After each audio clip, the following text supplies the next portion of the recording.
بسم اللہ الرحمن الرحیم۔ السلام علیکم۔ میں ہوں آپ کا میزبان محمد اسلم۔ آپ دیکھ رہے ہیں میرا ماضی میری طاقت یوٹیوب چینل۔ دوستو، حاضر خدمت ہوں ہسٹری آف بچپن بلوچ پارٹ 2 کے ساتھ۔ ہسٹری آف بچپن بلوچ پارٹ 1 پر کچھ دوستوں نے سوال اٹھایا کہ بچپن بلوچ کو کہاں 1549 میں لے گیا ہوں۔ ان کے لیے عرض ہے کہ میں بچپن بلوچ کو 1545 کی طرف لے کر نہیں گیا، البتہ موجودہ بچپن بلوچ آئی 1545 کی طرف سے ہی ہے۔ آپ سے گزارش ہے کہ میرا ماضی میری طاقت یوٹیوب چینل کو سبسکرائب کر لیں تاکہ آنے والی ہر ویڈیو آپ کو بر وقت مل سکے۔ ایسے تمام ینگرز جو فیوچر میں ملٹری میں جا رہے ہیں یا جنہوں نے حال ہی میں ملٹری جوائن کی ہے، ان کے لیے یہ ویڈیو بہت یوزفل ہے۔ خود بھی دیکھیں اور اپنے دوستوں کو بھی شیئر کریں۔ ہسٹری آف بچپن بلوچ پارٹ 1 میں نے ہندوستان میں ہونے والے واقعات کا ذکر کیا تھا۔ ان میں شیر شاہ کی موت، ہمایوں کا فرار اور ایسٹ انڈیا کمپنی کی ہندوستان میں آمد شامل تھے۔ ان میں شیر شاہ کی موت ایک ملٹری ایکسیڈنٹ تھی، ہمایوں کا فرار بزدلی کا نمونہ۔ یہ دونوں واقعات ہندوستان کے اندرونی تھے، جبکہ ایسٹ انڈین کمپنیز کا ہندوستان میں آنا، آپ حیران ہوں گے کہ ہسٹری آف بچپن بلوچ پارٹ 1 میں نے بات کی تھی ایسٹ انڈیا کمپنی کی، اور اب بات کر رہا ہوں ایسٹ انڈین کمپنیز کی۔ تو دوستو، یہ نکتہ ہے جس کی وضاحت ضروری ہے۔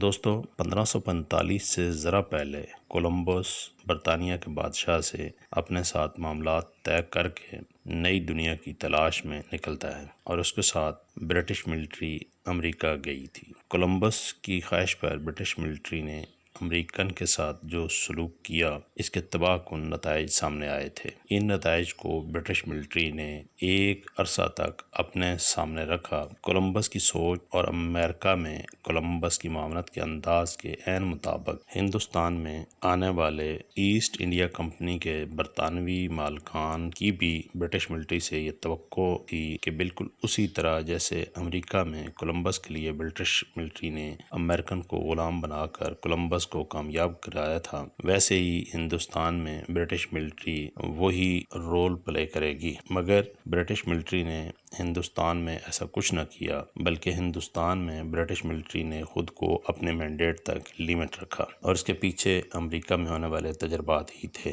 دوستو، یہ وہ زمانہ تھا جب ایشیا، افریقہ اور یورپ میں آٹمن امپائر یعنی خلافت عثمانیہ بطور سپر پاور موجود تھی، اور ان تینوں ریجنز کی سیاست پر آٹمن امپائر کی نظر بھی تھی اور کافی حد تک کنٹرول بھی تھا، جبکہ امریکہ کے معاملے میں ایسی کوئی طاقت راستے میں موجود نہ تھی، اور نہ ہی کسی ایسی طاقت کا کوئی ڈر یا خوف تھا جسے برٹش ملٹری اچھی طرح سمجھتی تھی، جبکہ ایسٹ انڈیا کمپنی کے برطانوی مالکان کی سوچ اور خواہش کچھ اور ہی تھی، جو کہ ممکن نہ تھا۔ دوستو، آپ سوچ رہے ہوں گے کہ جو کچھ ماضی میں ہوا وہ کیا تھا؟ یہ سوال بڑا اہم ہے۔ اس سوال کا جواب ہے ایسٹ انڈین کمپنیز۔ دوستو، انسانی معاشرے کی کچھ خاصیتیں ہیں، اور ان میں سے ایک یہ بھی ہے کہ ایک دوسرے سے انسپائر یا جیلس ہونا۔ جیلس کو اردو میں حسد کہتے ہیں۔ حاسد اپنے آپ کو بھی تباہ کر لیتا ہے، اور جس سے حسد کر رہا ہو اس کو بھی برباد کر دیتا ہے۔ اس کی لاتعداد مثالیں موجود ہیں، مگر آج کی اس ویڈیو میں بات کریں گے انسپائر۔ دوستو، انسپائر سے مراد ہے متاثر ہونا، کسی بات یا عمل کا اثر لینا۔ جب برطانیہ نے امریکہ دریافت کر لیا، اس وقت کے دیگر ملکوں کے بادشاہوں کو بھی یہ خیال آیا کیوں نہ ہم بھی کچھ نئے علاقے قابو کریں۔ یہ بڑی پائے کی سوچ تھی، مگر اس سوچ کے راستے میں خلافت عثمانیہ کا بطور سپر پاور موجود ہونا رکاوٹ تھی۔ یہ سب بادشاہ مل کر بھی اس سپر پاور کا مقابلہ نہیں کر سکتے تھے، لہٰذا انہوں نے تجارت کی آڑ میں اپنے عزائم پر عمل کرنے کا سوچا۔ یورپ، ایشیا اور افریقہ کے حالات تو یہ تھے کہ ان کے بادشاہ اپنی فوجوں کو ادھر سے ادھر موو نہیں کرا سکتے تھے۔ تجارت پیشہ لوگوں پر اتنی کڑی نظر تھی کہ کسی بھی ملک کا تاجر دنیا میں تو جتنی مرضی لوٹ مار کر لیتا، مگر اسے اپنے ملک کے بادشاہ کے سامنے اپنی منی ٹریل شو کرنا ہوتا تھا۔ اگر کوئی تاجر اپنے ملک کے بادشاہ کے سامنے منی ٹریل شو کرنے میں ناکام ٹھہرتا تو بادشاہ اس کا مال بھی ضبط کر لیتا اور اسے قتل بھی کرا دیتا تھا۔ اس ماحول سے تاجر بھی تنگ تھے، کیونکہ وہ جن ممالک میں تجارت کی غرض سے قیام پذیر ہوتے تھے ان ممالک میں ان کو آؤٹ سائڈر ہی کاؤنٹ کیا جاتا تھا اور ان ممالک میں ان کے محدود سے حقوق ہوتے تھے۔ اس ٹریولنگ میں اگر کسی تاجر سے اس کا مال ہے تجارت یا نقدی چھن جاتا تو بادشاہوں کو معلوم ہوتا تھا کہ کس نے چھینا ہے، مگر تاجر کو اس کی ریکوری دلانے کی بجائے دلاسا دلا کر اسے اگلے ملک بھیج دیا جاتا تھا۔ ان حالات کے اندر یورپین بادشاہوں اور تاجروں نے مل کر نئے طریقے پر عمل کیا۔ نیا طریقہ یہ تھا، تاجر اپنے ملک کے بادشاہ سے معاہدہ کرتے کہ ہم جتنی بھی تجارت کریں گے اس میں سے اتنا حصہ بادشاہ کو پیش کر دیں گے، اور ان معاہدوں کے بدلے وجود میں آنے والی باڈی کو کمپنی کا نام دیا جانے لگا اور قریب قریب سب ملکوں نے اس طریقہ پر تجارت کرنی شروع کی۔ اس عمل میں بادشاہ کمپنی مالکان اور کمپنی کے سامان کی حفاظت کی خاطر معمولی سی فوج ساتھ بھیج دیتا جو دو کام کیا کرتی، ایک تو سامان اور عملے کی حفاظت کرتی، دوسرا بادشاہ کو پراپر رپورٹنگ کرتی کہ کمپنی نے کتنا بزنس کیا ہے۔ اس طریقہ پر برطانوی، فرینچ، ڈچ اور ڈینش کمپنیاں ہندوستان میں تجارت کی غرض سے آئیں اور سب نے اپنے اپنے ملک کے بادشاہ کے ساتھ ایسٹ انڈیا کمپنی کے نام سے معاہدے کیے۔ اس بنا پر ان کمپنیوں کو تاریخ میں برطانوی East India company, French East India company, Dutch East India company اور ڈینش ایسٹ انڈیا کمپنی کہا جاتا ہے۔ ایسے دوست جو فرینچ، ڈچ اور ڈینش کو نہیں سمجھتے ان کے لیے یہ جاننا ضروری ہے کہ یورپ کے مختلف علاقوں میں بولی جانے والی زبانوں کے نام ہیں اور اب ان زبانوں کی بنا پر علاقوں کے نام ہیں۔ اب تو ان علاقوں میں کئی ملک بن چکے ہیں مگر ان کی زبانیں ایک ہی ہیں۔ اس کی مثال پنجابی زبان کی ہے۔ مشرقی پنجاب اور مغربی پنجاب کے لوگوں کی زبان پنجابی ہونے کی بنا پر ان کو پنجابی کہا جاتا ہے، جبکہ اب ان کے ملک الگ الگ ہیں۔ مشرقی پنجاب پاکستان میں ہے، مغربی پنجاب پاکستان میں ہے۔ اسی طرح فرینچ سے مراد فرانس کی کمپنی، ڈچ سے مراد جرمن کی کمپنی اور ڈینش سے مراد ڈنمارک اور ناروے کی کمپنی۔ دوستو، یہ سب کمپنیاں جب ہندوستان کا رخ کرتی ہیں تو یہ موجودہ بمبئی کے آس پاس ساحل سمندر پر اترتی ہیں۔ ان کمپنیوں کے ان علاقوں میں اترنے کی دیگر وجوہات میں سے دو بڑی اور اہم وجوہات میں ایک تو یہ کہ اس وقت تک سفر پانی میں ہوتا تھا اور ان علاقوں میں چونکہ دریا سمندر میں گرتے ہیں تو ان دریاؤں کے ڈیلٹاز کی وجہ سے کافی ندیاں گہری تھیں جن میں سفر کرتے ہوئے یہ کافی اندر تک آ سکتے تھے۔ دوسری وجہ یہ تھی کہ ہندوستان کے حکمران ان علاقوں کو غیر اہم سمجھتے تھے، جس کی وجہ سے ان علاقوں میں اس قسم کی موومنٹ ایزی تھی۔ ان دو وجوہات کی بنا پر ان کو کسی قسم کی مزاحمت کا سامنا نہ کرنا پڑا۔ باقی کے کام انہوں نے ہکس اینڈ ٹرکس پر عمل کر کے مکمل کیے۔ اگر یہ چاروں قومیں اپنے اپنے زیر اثر علاقوں میں گزارا کرتی رہتی تو ان کے لیے مسائل پیدا نہ ہوتے، چونکہ ان چاروں یعنی برطانوی، ڈچ، ڈینش اور فرینچ کی آپس میں اپنے اپنے ملکوں میں کافی پرانی دشمنیاں تھیں۔ ان کی آپس کی ان پرانی دشمنیوں اور کاروباری رقابت نے ہندوستان میں بھی کام دکھانا شروع کر دیا۔ شروع میں تو یہ چاروں دشمن اپنی پرانی اور علاقائی دشمنیوں کو پس پش ڈال کر ہندوستان میں افہام و تفہیم سے کاروبار کرتے رہے۔ بات اس وقت بڑھی جب یہاں کارخانے لگانے اور اپنے اپنے ملکوں میں لگے کارخانوں کے تیار کردہ مال کو ہندوستان میں بیچنے کا مرحلہ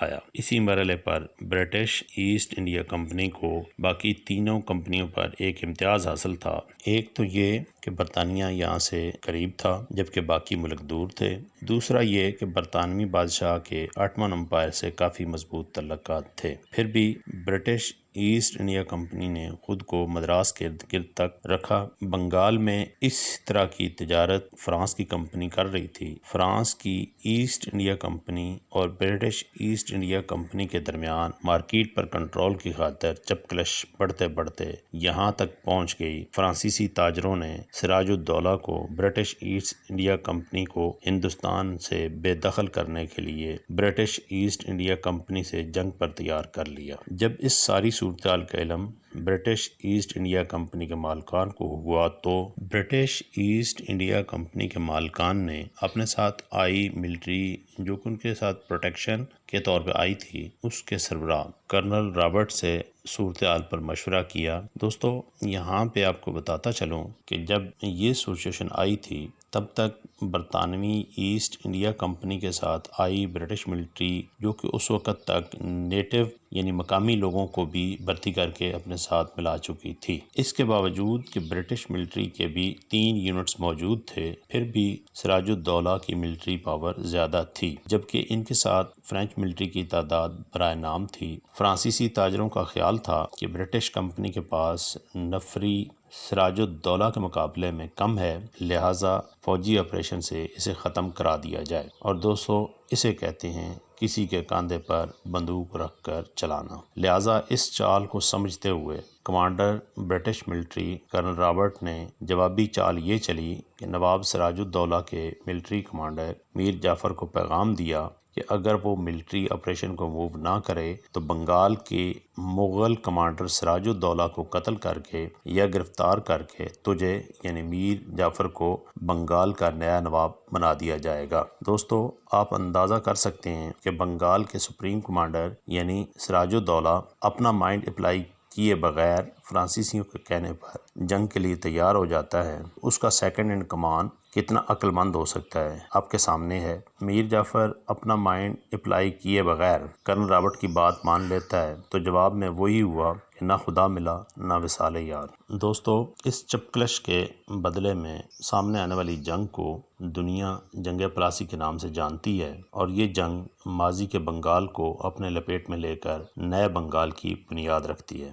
بنگال کے اندر پیش آنے والے واقعات اس جنگ کے اثرات سے برآمد ہوتے ہیں۔ موجودہ Hindustan, Pakistan, Burma, Nepal, Hong Kong اور چین کے تمام معاملات اس نئے بنگال سے جڑے ہیں۔ ان سب ملکوں میں موجود ٹریڈ بنگال کے وجود سے پیدا ہونے والی ٹریڈ سے منسلک ہے۔ اس خطے کی موجودہ سیاسی صورتحال بنگال میں پیدا ہونے والے سیاسی ڈھانچے سے پیدا ہوتا ہے۔ اس خطے کی ملٹری کی موجودہ شکل 1757 کی جنگ پلاسی کے بعد وجود میں آنے والے بنگال سے پیدا ہوتی ہے۔ دوستو اس خطے میں سب سے سینئر ملٹری بنگال کی ملٹری ہے، پھر مدراس اور پھر برما کی ملٹری آتی ہے۔ ان سب ملکوں کی موجودہ ملٹری کی ہر یونٹ کا کسی نہ کسی شکل میں رشتہ مدراس آرمی، برما آرمی یا بنگال آرمی سے جا کر جڑتا ہے۔ دوستو ابتدا میں برٹش آرمی اور نیٹو آرمی کی شناخت سے معارض وجود میں آنے والی ریجمنٹس کا ذکر ہسٹری آف 55 بلوچ پارٹ 1 میں ہو چکا ہے۔ اس وقت کی یونٹس میں 600 افراد بطور انفینٹری اور 200 افراد گھڑ سوار بطور کیولری اور 60 افراد بطور گنر یونٹ کا حصہ ہوتے تھے۔ انفینٹری کمپنی کی تعداد 150 افراد پر مشتمل ہوتی تھی اور ایک بٹالین میں 4 انفینٹری کمپنیاں ہوتی تھیں۔ گنرز کی چھوٹی چھوٹی ٹکڑیوں میں 15 افراد ہوتے تھے جن کے پاس 2 توپیں اور ان کے گولے وغیرہ ہوتے تھے، جو کہ موجودہ آرٹلری کی ابتدائی شکل تھی، اور اس چھوٹی ٹکڑی کو بیٹری کہا جاتا تھا، اور یہ انفینٹری بٹالین کا حصہ ہی ہوتے تھے۔ ایک کیولری کے 4 رسالے ہوتے تھے اور ہر رسالے میں 50 گھڑ سوار ہوتے تھے۔ ان میں سے آدھے نیزہ باز اور آدھے تیر انداز ہوتے تھے۔ بندوقیں مارکیٹ میں آ گئی تھیں مگر آٹومیٹک نہ تھیں۔ ہسٹری آف 55 بلوچ کی باقی تفصیلات انشاءاللہ ہسٹری آف 55 بلوچ پارٹ 3 میں ہوں گی۔ اپنے میزبان محمد اسلم کو اجازت دیں۔ اللہ حافظ۔